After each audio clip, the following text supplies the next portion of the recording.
Bob Waltrip had more of an impact on me than I can ever imagine. I knew him for 47 years. Worked for him for 23 years. But if I had to describe Bob Waltrip to you, Bob was honest. He had integrity. He is a man that you would respect, and he was a man of his word. Bob said something, he's going to do it. Bob Waltrip had humble beginnings. Born in Houston, he grew up working in his family's business, Heights Funeral Home. At only 20 years old, his father passed away, leaving him in charge.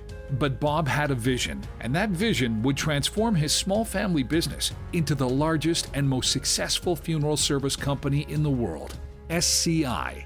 As a pioneer in the industry, SCI would go on to operate over 2,500 locations worldwide and employ over 25,000 people to this day. I'll tell you what made Bobby successful. If he started something, he didn't give up on it. And I think that's where me and him got along so good together. He knew we were kind of locked together that if I started something, I was going to try to conquer it.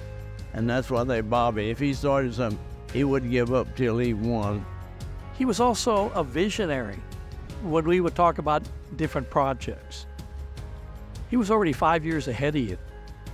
So when we're sitting here talking about doing something, he's already 5 years out and planning it, and you really don't realize it. And if you told him that he can't do something, that just started that flare going. That, okay, I will show you that I can do it. Bob's drive and focus extended beyond business to all the passions of his life, including his beloved wife Claire, their children Robert Jr., Blair, and Holly, his grandchildren, and his great-grandchildren. As their life and adventures blossomed, Bob was afforded the opportunity to pursue his childhood passion of aviation. Bob, a licensed commercial pilot, began collecting vintage airplanes and warbirds. Over the years, Bob amassed quite a collection of aircraft, and with Claire's encouragement, he decided to share his incredible collection with others. In the fall of 1990, the Lone Star Flight Museum was opened. Since its founding, the museum has grown beyond just a home for airplanes into a place to serve and welcome veterans, aviation enthusiasts, and tourists, as well as inspiring students with the history of aviation and space, while preserving some of the world's most amazing aircraft. Nothing that has happened here, especially as we moved from Galveston up to Ellington, was done without both his counsel and approval in some fashion. I learned a long time ago that when it came to making extremely important decisions, that you went and you found the soul of the organization, whatever that was, and you talked to them.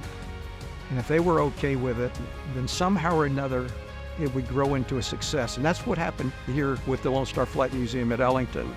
As we moved the museum from Galveston and expanded the mission to focus on youth as well as veterans and aviation enthusiasts and history and preserving history, as all of that evolved, he was right there with us. But at the end of all of this, it's very important to me to take care of this for my friend.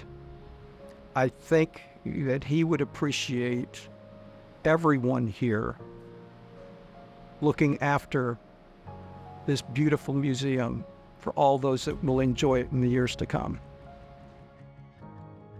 Please join us in honoring and remembering our good friend and founder of the Lone Star Flight Museum, Robert L. Waltrip.